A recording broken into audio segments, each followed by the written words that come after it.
Welcome back to the Midnight Fire. There is a loneliness that only the ocean can provide. A vast, black emptiness that stretches to the horizon, hiding secrets older than humanity. At the edge of that emptiness stands the Black Rock Lighthouse. They say the job of a keeper is simple: keep the light burning. But at Black Rock, the light isn't just a signal, it's a barrier. Tonight, we tell the tale of the Lighthouse of Lost Souls. Hold your breath. The tide is coming in. Silas was a man looking to disappear. When he took the job at Black Rock, he didn't mind the isolation or the constant salt spray. The previous keeper had left in a hurry, leaving behind a half-eaten meal and a journal filled with frantic, illegible scribbles. Silas ignored the warnings.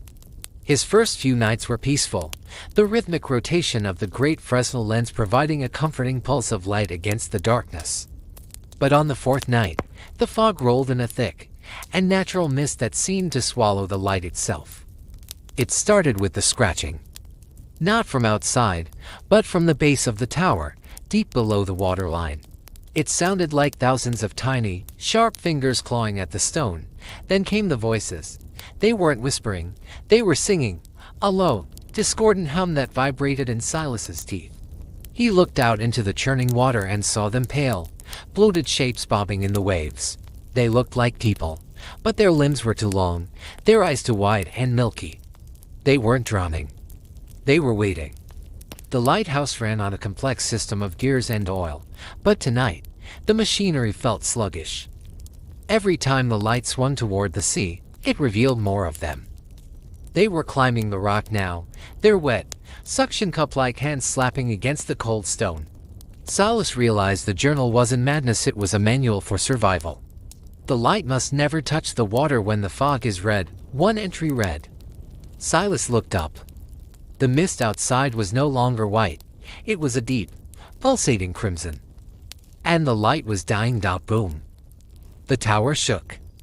Something massive had struck the base. Silas grabbed a flare gun and ran to the gallery. Below him, the rock was completely covered in the pale, reaching figures. They were the lost souls, sailors taken by the Black Rock over the centuries, transformed into something hungry and mindless. Their leader, a towering mass of translucent flesh and tattered captain's clothes, looked up at Silas. It didn't have a face, just a glowing, bioluminescent lure where a mouth should be. It mimicked the sound of a foghorn, a blast so loud it cracked the windows of the lantern room.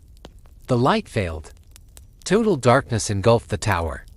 For a moment, there was only the sound of Silas's own heartbeat. Then, the shattering of glass. He felt the cold, wet air rush in. He fired his last flare. For 3 seconds, the room was bathed in a brilliant red light. He saw them, dozens of them, inside the room, perched on the gears, hanging from the ceiling. They weren't attacking yet. They were staring at him, their milky eyes reflecting the red glow. Join the crew, the captain's voice gurgled. A sound of salt and rot. When the supply boat arrived a week later, the lighthouse was empty. The light was burning bright, but the interior was coated in a layer of fine, white sea salt. Silas was never found. But some say that on foggy nights, if you look closely at the Black Rock, you can see a new figure. Among the pale ones, a man holding a broken lantern, forever searching for a light that will never come home. Thank you for joining us at the Midnight Fire. Subscribe to stay above the waves. And remember, never look too deep into the dark water. Good night.